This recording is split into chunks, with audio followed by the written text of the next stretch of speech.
La Bible dit dans Genèse chapitre 31 et le verset 14. Rachel et Léa répondirent et lui dirent, avons-nous encore une part et un héritage dans la maison de notre Père? Pourquoi elles ont dit ça? Parce que Jacob vient d'expliquer à Léa et Rachel que Dieu est apparu dans un songe pour lui dire, il faut rentrer en Canaan maintenant. Il faut quitter le pays de Charan et il faut rentrer en Canaan. Et donc, Jacob a parlé avec ces deux femmes parce qu'ils ont un choix. Ils ne sont pas forcés à le suivre. Une femme doit suivre son mari, doit être soumise à son mari. Et elle a ses moyens de le convaincre de leur avis. Les femmes, beaucoup de puissance sur un homme s'ils sont sages. Si elles savent comment utiliser ce que Dieu leur a donné pour convaincre leur mari, pour demander à leur mari, mais il ne faut pas la rébellion. Jacob a été sage. Il demandait à ces femmes, il expliquait à ces deux femmes. Et elles avaient le choix. Elles avaient la liberté de rester avec leur père ou de voyager avec Jacob à un pays qu'ils n'ont jamais vu. Et parce que c'était la volonté de Dieu, parce que c'était l'appel de Dieu, parce que c'était le dessein de Dieu, parce que c'était selon la promesse que Dieu a faite à Abraham, ces deux femmes disent, oui, nous avons toute raison pour vous suivre. Il ne faut pas rester avec Laban, mais nous voulons aller avec vous, Jacob. Donc, c'était la volonté de Dieu. Ce que la femme veut, c'est la volonté de Dieu. Monsieur de Roquebrune m'a dit ça une fois et je le vois souvent dans la Bible. Intéressant, n'est-ce pas? Parce que c'était la volonté de Dieu, les femmes voulaient le faire. Dieu peut changer les cœurs. Dieu est le Dieu de tous. Il a un dessein, il va faire son dessein, il va toucher les cœurs et ouvrir les portes pour l'accomplir. Si vous le suivez, comme Jacob a fait. Pourquoi Jacob voulait rentrer en Canaan? Parce que Dieu l'a dit dans un songe. Dieu a touché son cœur. C'est maintenant temps de le faire. Et c'est toujours comme ça avec les Juifs. Israël, le pays d'Israël est là. Ça appartient à qui? Aux Juifs, selon la promesse de Dieu à Abraham, Isaac et maintenant Jacob. Et qu'est-ce qui est venu de Jacob? 12 fils qui ont fait le pays d'Israël, toute leur postérité. Aujourd'hui, on appelle ça les Juifs. Donc, il faut faire attention. Dieu a donné une promesse. Il va bénir ceux qui bénissent Israël, mais aussi un avertissement. Dieu va maudire ceux qui maudissent Israël. Donc, il faut avoir la paix. Il faut faire la paix avec Israël. Il faut les aider. Il faut les secourir. Parce que c'est le dessein de Dieu, c'est la volonté de Dieu. Verset 15, les femmes ont dit, ne sommes-nous pas regardés par lui comme des étrangères, puisqu'il nous a vendus, et qu'il a mangé notre argent. Toute la richesse que Dieu a ôtée à notre Père appartiennent à nous et à nos enfants. Fais maintenant tout ce que Dieu t'a dit. Parce que Jacob a gagné la plupart des troupeaux de Laban. Un peu par la ruse, un peu par leur accord. Et Les femmes ne voulaient pas perdre ça maintenant. C'est à elles pensaient. Les troupeaux qui appartenaient à Laban, maintenant appartiennent à elle. Bon. Mais ces troupeaux appartenaient à Jacob. Non, ils appartenaient à Jacob et à ses femmes. Ceux qui appartiennent à l'un appartiennent à l'autre. Un mariage, c'est un couple, n'est-ce pas? Ici, c'est toi. C'est pas la volonté de Dieu. Il y aura des problèmes parce qu'il y a plus qu'une femme. Et on verra ça bientôt. Verset 16. Verset 16, oui. Fais, à la fin de verset 16, fais maintenant tout ce que Dieu t'a dit.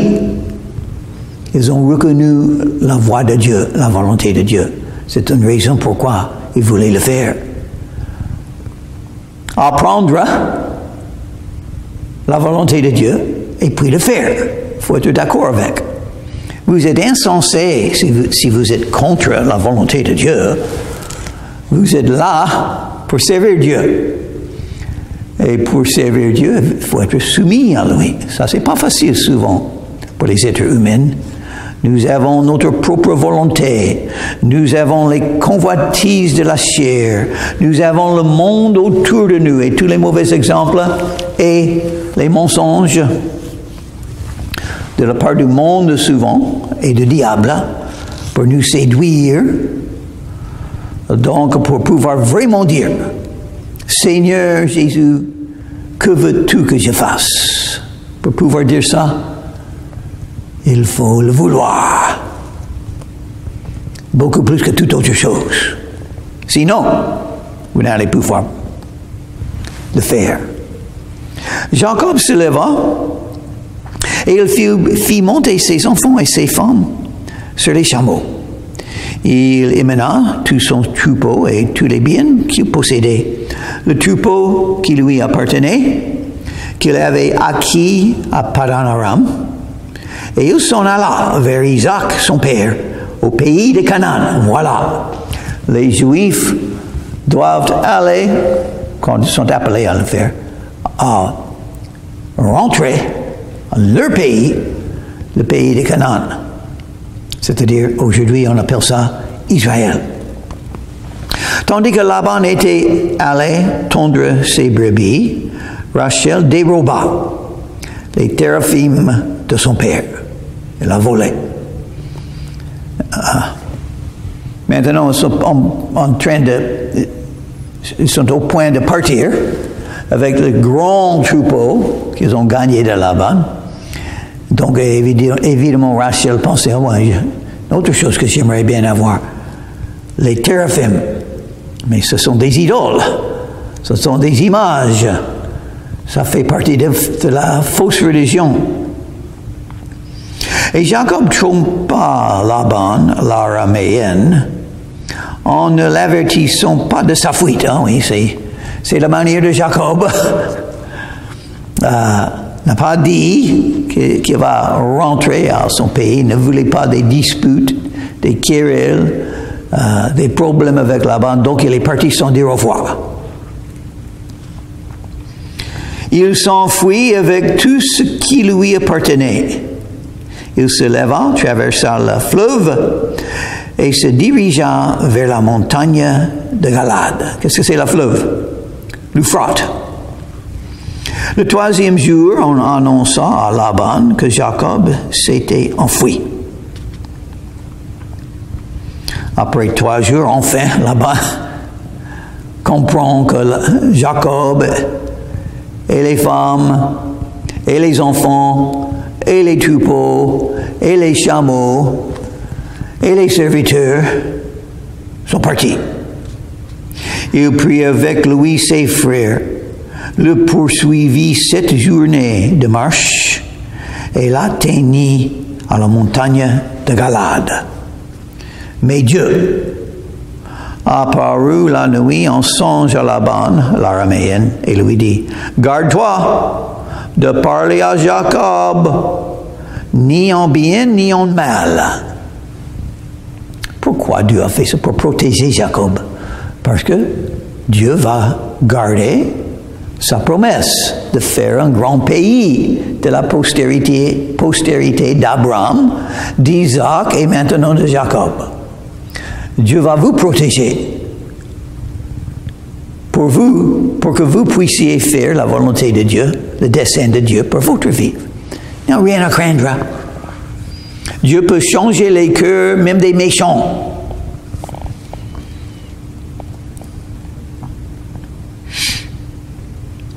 Verset 25. Laban atteignit donc Jacob. Jacob avait dressé sa tente sur la montagne. Laban dressa aussi la sienne avec ses frères sur la montagne de Galad. Alors Laban dit à Jacob, qu'as-tu fait? Pourquoi m'as-tu trompé et emmènes-tu mes filles comme des captives par l'épée? Ils n'ont pas fait ça parce que les femmes sont allées volontairement, n'est-ce pas? Elles étaient d'accord avec Jacob par la grâce de Dieu. Pourquoi as-tu pris la fuite en cachette? M'as-tu trompé et m'as-tu point averti? Je t'aurais laissé partir en milieu des réjouissances et des chants, au son du tambourin et de la harpe. On a dû avoir un grand festin pour célébrer votre départ. Maintenant, j'étais obligé de vous chercher. Tu ne m'as pas permis d'embraser mes fils et mes filles. C'est un insensé que tu as agi. Ma main est assez forte pour vous faire du mal. Mais le Dieu de votre père m'a dit hier, garde-toi de parler à Jacob, ni en bien, ni en mal. Voilà. Encore quelqu'un qui dit, oh, c'est ce que je dis, je vais le faire.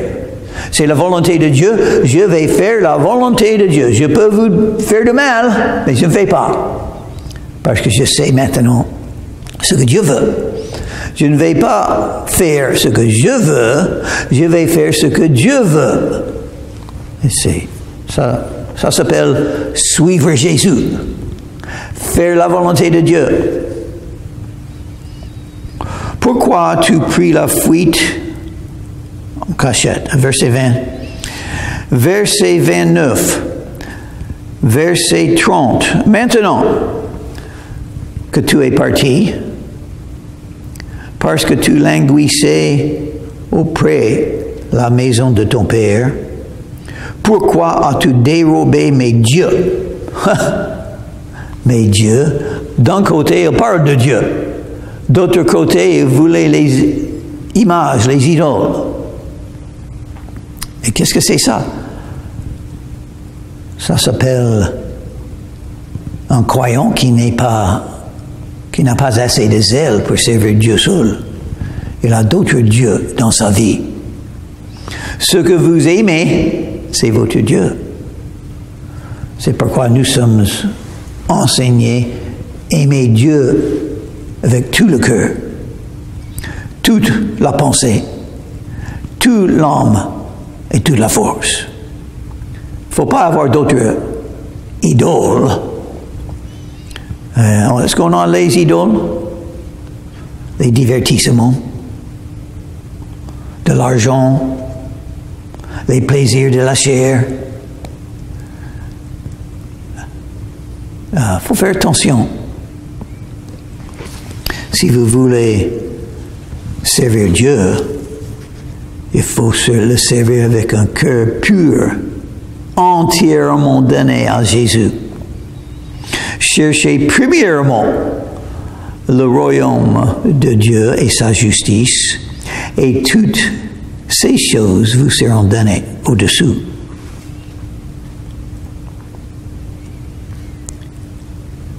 Jacob répondit et dit à Laban, j'avais de la crainte à la pensée que tu m'enlèverais peut-être tes filles.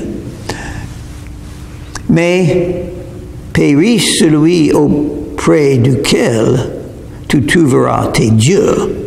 en présence de nos frères, examine ce qui t'appartient chez moi et prends-le.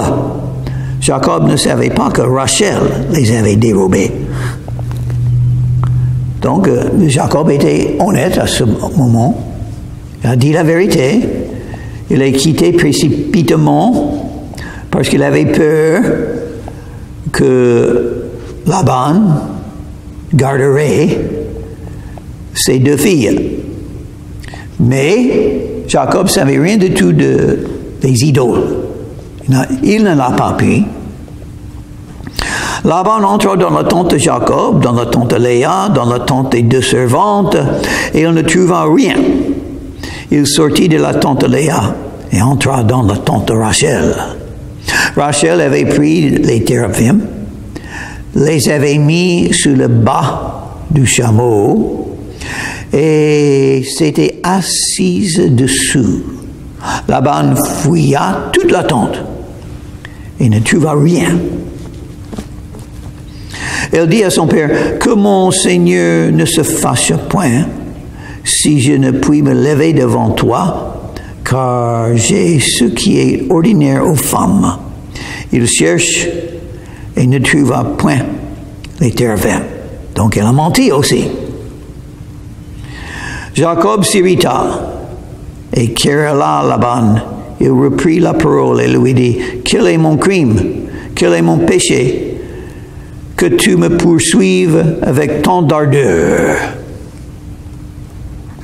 Quand tu as fouillé tous mes effets, qu'as-tu trouvé des effets de ta maison? Produis-le ici devant mes frères et tes frères, et qu'ils prononcent entre nous deux. Entre nous deux. Voilà 20 ans que j'ai passé chez toi. Tes brebis et tes chèvres n'ont point avorté, et je n'ai point mangé les béliers de ton troupeau. Je ne t'ai point rapporté de bêtes déchirées, j'en ai payé le dommage. Tu me remandais ce qu'on me volait de jour et ce qu'on me volait de nuit. La chaleur me dévorait pendant le jour et le froid pendant la nuit. Et le sommeil fouillait de mes yeux.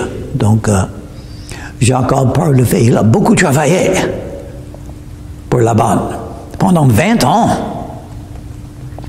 Voilà 20 ans que j'ai passé dans ta maison. Je t'ai servi 14 ans pour les deux filles, et 6 ans pour ton troupeau.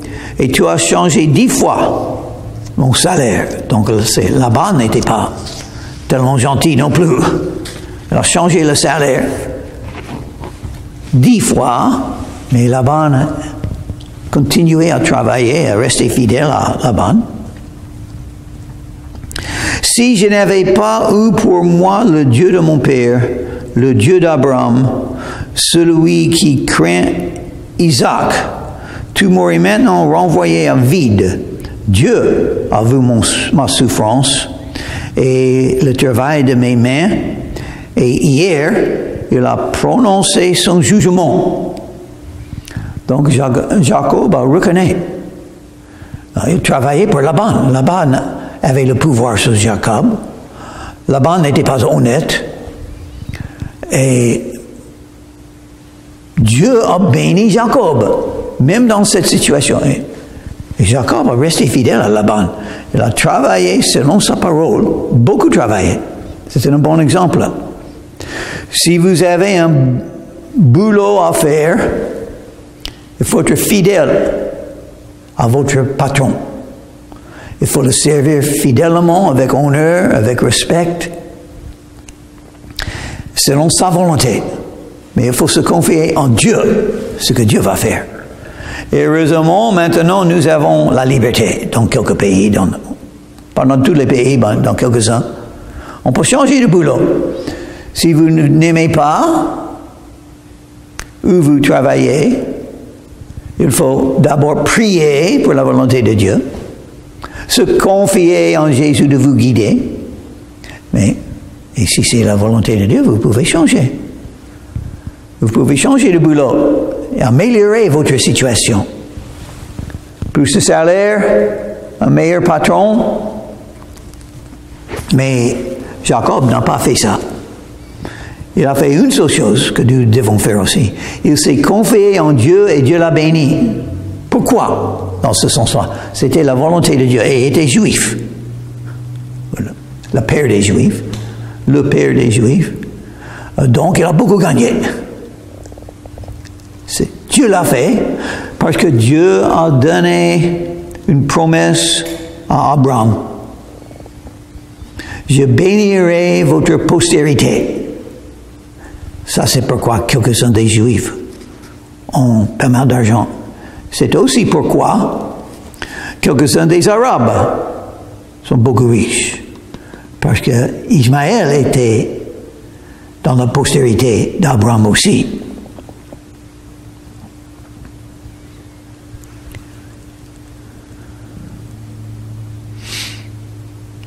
Verset 43. Laban répondit et dit à Jacob, « Ces filles sont mes filles, ces enfants sont mes enfants, ce troupeau est mon troupeau, et tout ce que tu vois est à moi.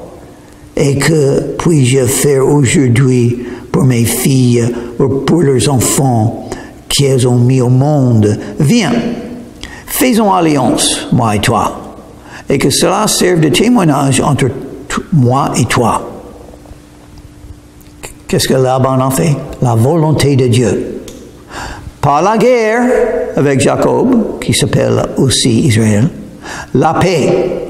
Si vous êtes sage dans ce monde, vous ferez la paix avec Israël. Viens, faisons une alliance, moi et toi. Verset 45. Jacob prit une pierre. Jacob prit une pierre et il la dressa pour monument. Jacob dit à ses frères, ramassez des pierres. Ils prirent des pierres et firent un monceau. Et ils mangèrent là, sur le monceau. Laban l'appela Jegar Sahudatha. Et Jacob l'appela Galed. Et ça veut dire monceau du témoignage. Et Galed veut dire la même chose. Monceau de témoignage, mais dans une autre langue, en hébreu. L'autre est en araméique. Laban dit que ce monceau serve aujourd'hui de témoignage entre moi et toi. C'est pourquoi on lui a donné le nom de Galed. Pourquoi ils ont fait ça? Parce qu'ils voulaient garder leur parole et voulaient un souvenir du fait qu'ils ont fait une alliance et ils vont garder leurs promesses et leurs paroles. Très importante de faire ce que vous dites. C'est horrible de dire à quelqu'un, « Ah oui, je vais faire ça », et puis il ne le fait pas. Ça, c'est, les êtres humains sont comme ça, mais pas Dieu. Quand Dieu dit qu'il va faire quelque chose, il le fait. C'est une des bénédictions de lire et connaître la Bible. On lit la vérité. Et quand on lit les promesses de Dieu, on sait que ça se passera parce que Dieu garde toujours sa parole. Donc, nous devons faire la même chose.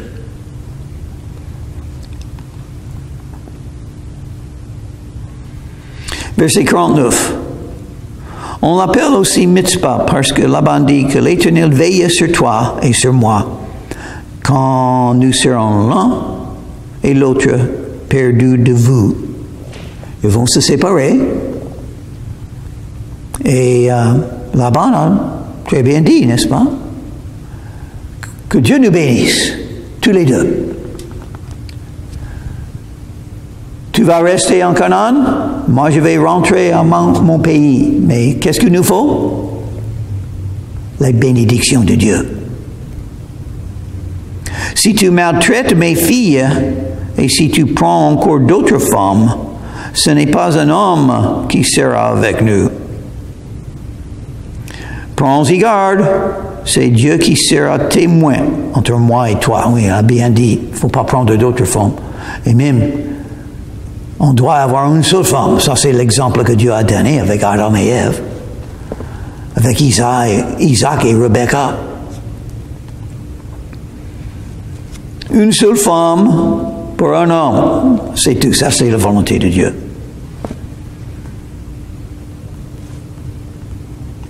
Que ce monceau soit témoin et que ce monument soit témoin que je n'irai point vers toi au-delà de ce monceau et que tu ne viendras point vers moi au-delà de ce monceau et de ce monument pour agir méchamment. Pas de guerre. Il a fait la paix avec Jacob. Très sage. Il faut aimer les Juifs.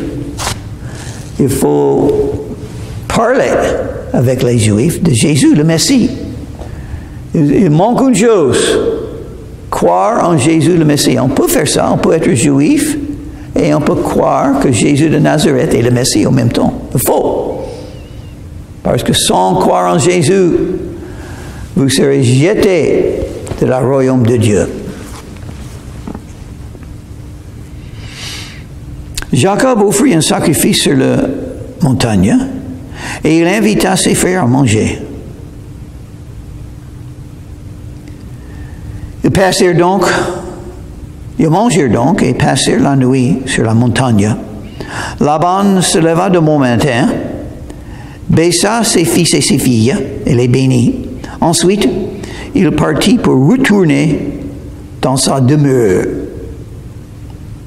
Et verset 53 dit que le Dieu d'Abraham et de Nahor, que le Dieu de leur père soit juge entre nous. Jacob jura par celui que craignait Isaac. Intéressant. Laban habitait dans un autre pays.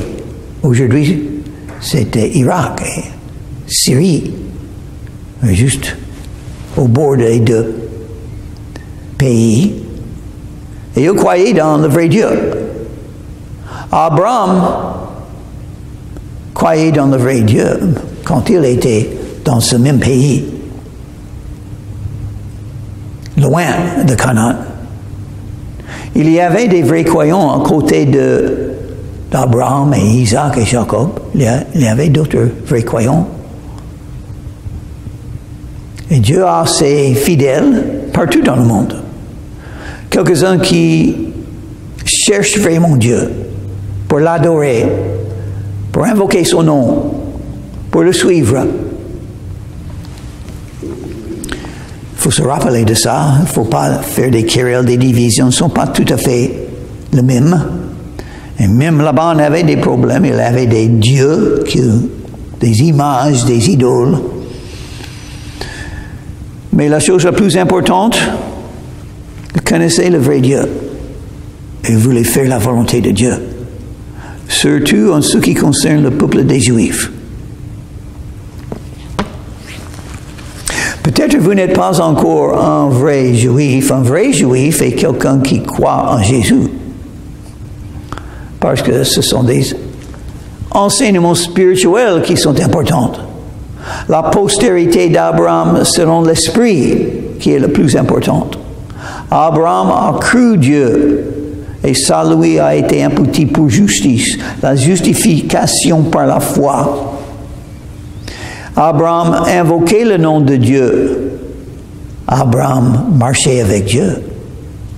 Vous pouvez marcher avec Dieu par foi en Jésus-Christ. On vient à Jésus, on invoque son nom et on commence à le suivre. Ça, c'est le salut. Par la foi en Jésus. Romains chapitre 10 et le verset 13 dit « Quiconque invoquera le nom du Seigneur sera sauvé. »